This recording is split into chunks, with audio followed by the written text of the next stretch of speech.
Hey everybody, this is Ron here from Some For All. I'm here making some videos for all of you amazing people all around the world. Hope you guys are all having an amazing day, and if not, hopefully I can make it a little bit better. Now in this video, I'm going to be talking about the My Hero Academia CCG card anatomy. My goal is to try to condense everything to below 5 minutes, just because the game can be a little bit convoluted at times and things can be a little bit confusing. So my goal is to try to simplify it as easy as I can for everybody, so it's easy for you guys to understand and pick up.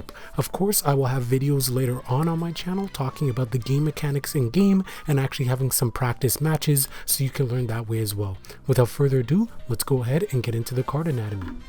Alright, so the types of cards that we're going to be talking about in this video are character cards, attack cards, and foundation cards. There are other types of cards in this card game, such as actions and assets, but I don't need to go over them for you to understand the basic card anatomy. So as we take a look here, Katsuki Bakugo, my favorite character of course, is going to be the one that we're going to be dissecting. So on the card on the right, as you see that I highlight here, you could see that he is indeed a character card. If you ever need to know right away what type of card you're dealing with, you can look in this area and you can see if it's a character, a foundation, or an attack. Alright, let's stay in this vicinity of the card, shall we? Of course we have the text box. In the text box you have the card effect. As you can see for Katsuki Bakugo, he has a response step effect as well as a hand step effect. Various cards, be it character, attack, or foundations, will have the details and the effects of the cards in this text box. If we take a look to the left of that, we will see 3 symbols. Now this is the fun part. This is what makes deck building in this type of game so much fun. These are the elements or the symbols of the card. As you can see here, Katsuki Bakugo has 3 symbols. He has one that looks like air, he has a skull, and he has his fireball. There's 12 elements in the game, and I'll put them all on the screen right now. The reason why this is interesting and fun is because this lets you know what types of cards you can have in your deck.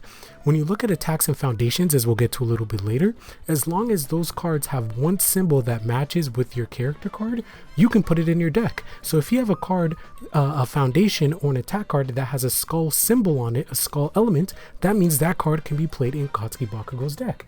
But let's say a character like Shigaraki, let's say that he also has that skull element on his character card.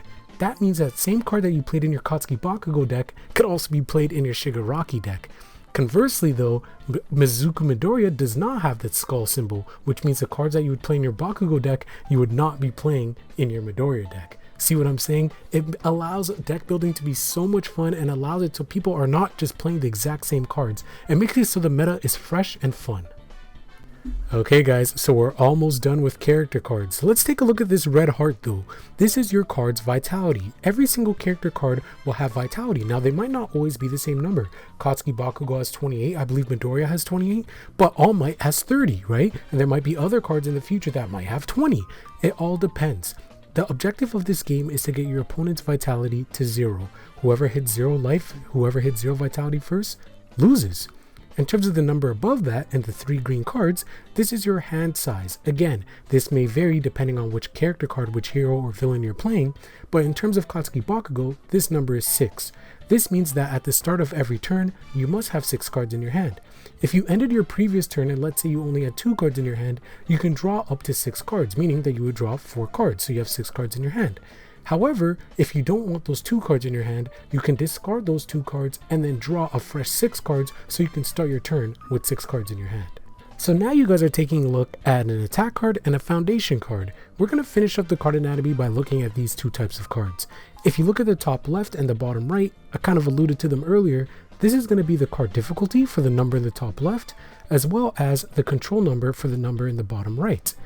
And the top left for the card difficulty, when you play a card, so say for example you're playing Blast Rush Turbo, your attack card, you then have to discard the top card of your deck and check the bottom right number of that card you discarded and check its control value, the number on the bottom right, and if that number is equal to or is greater than the difficulty of the card you're trying to play, then that makes the card successful. If it's not, the card is unsuccessful and it gets sent to your discard pile. I know that may sound a little bit confusing, but in my video talking about game mechanics and showing some practice actual battles, you'll have a more visual of it, so stay tuned for that video. So I'm sure by now that you noticed that the number in the top right is not only just on the attack card as well as the foundation card, but also on our character card as well. The character card we don't have to worry about, but in terms of the attack card and the foundation card, this is your block modifier. In my next video, when I start talking more about the mechanics of the game, things will make sense in terms of blocking, but for now, you just need to know that that's exactly what this symbol means. Alright, let's finish up by focusing on this attack card here, Blast Rush Turbo.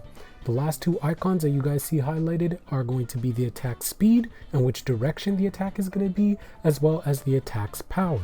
Again, I'm going to be going into more detail and more in depth when I talk about the game's mechanics in my next video. So don't think that I'm just going to leave you guys here with that little bit of information. You don't even know what that means, right? Don't worry, your boy's got you.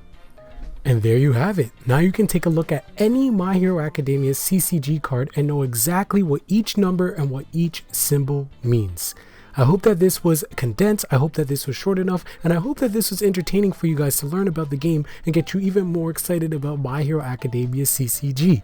In my next video, I'm going to be going over the game mechanics, so that way you guys know exactly how the cards interact with each other. As well, I'm going to have other videos showing you guys practice matches as well.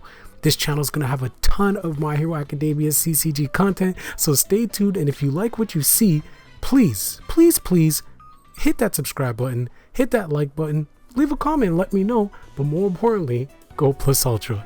Catch you guys later. Peace.